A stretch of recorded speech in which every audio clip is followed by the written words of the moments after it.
Evening, everybody, and welcome to week 3 of the Home Team Friday Countdown. Bailey and Zane are standing by ready to break down 3 of the biggest games on tomorrow night's high school football schedule. All right, those 3 games are the big one out at the Wrights Bowl tomorrow night. Undefeated Wrights. They're 2-0 this season, taking on Jasper. Modern Day perfect so far. The Wildcats are traveling north of Highway 41 to take on Vincennes Lincoln. The Alice's one of the early possible surprises this year.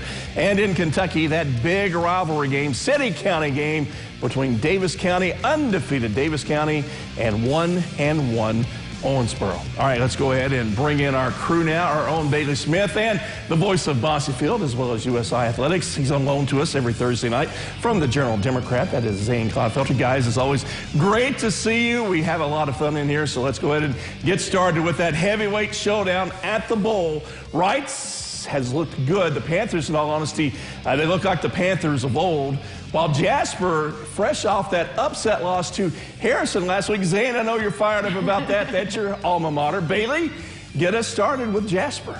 Well, it was definitely unexpected to see that 1-1 next to the Wildcats name going into this week. I know you're happy. But they've got some history taking down Wrights early in the season. In both of the last 2 years, Jasper's beat Wrights by 3 touchdowns. Now, they can't go into the bowl playing like they did last week, though, with 5 fumbles, 7 turnovers overall, and they gave up some huge plays to the Warriors, who were ready to take advantage of those mental errors and turnovers. Now, 3 of Jasper's best players were out last week, including quarterback Grant Young, but the rest of the team needs to step up, and this game is a must-win if they have hopes of winning the SIAC once again. Bailey, the bowl will be packed Friday night on the west side as the Wrights Panthers look to start 3-0 for the first time in 5 seasons. The Panthers battled last week in Vincennes, rallying late in the 4th quarter to beat the Alice's. Wrights' offense made just enough plays during the victory. Ben Davies averaged 14 yards of completion and threw 2 touchdowns. Rushing, Jonas Burnett has been the senior leader, and without his 100-yard performance and 3 touchdowns, the Panthers wouldn't be undefeated going into that big matchup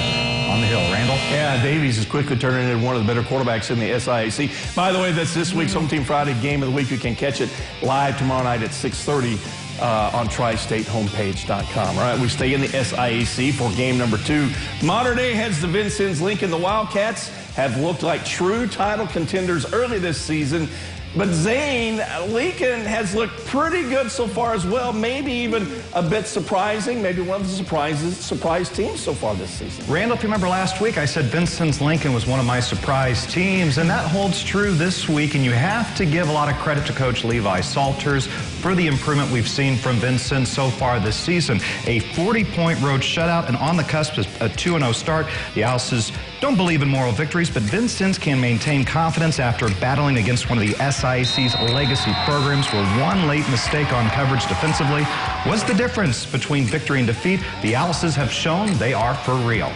Well, in Modern Day is one of 2 teams in the SIAC to start out 2-0 this year. Week 1 was a breeze, but week 2 came down to the wire with a last-minute touchdown to beat Castle. The Wildcats showed that they are gritty when it comes down to crunch time. Coach Gable said that the defense has shown up 2 weeks in a row. So if they continue on with that effort and the heart that he says they have, they could be looking at 3 victories in a row against the Alice's. Yeah, no, well, Modern Day, man, they really have looked sharp so far. I think that they'll have their hands full of Vincennes Lincoln tomorrow night. All right, our final game sends us to Kentucky, another city-county rivalry game.